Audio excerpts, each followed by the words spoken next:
Welcome to the Banker Lamp. Please enjoy the video. You start by confirming the exact credit type you have and which account holds it.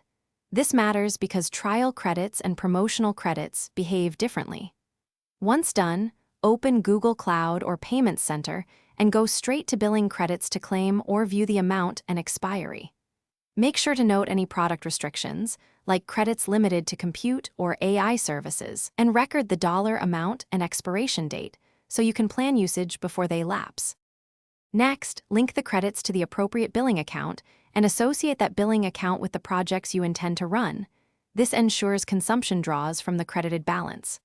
Once linked, set budgets and alerts in cost management and attach labels to monitor spend per project.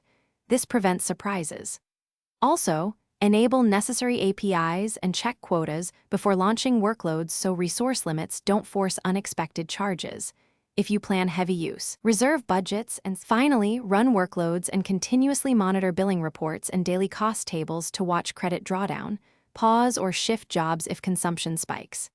If credits aren't being used, check that the project is linked to the billed account, the credit type permits that product, and that you haven't exceeded quotas or regional restrictions. These are common blockers.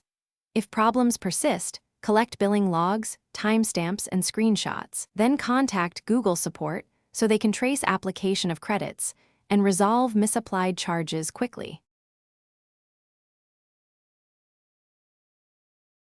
Thanks for watching. If this was helpful, leave a like and consider subscribing. See you next time.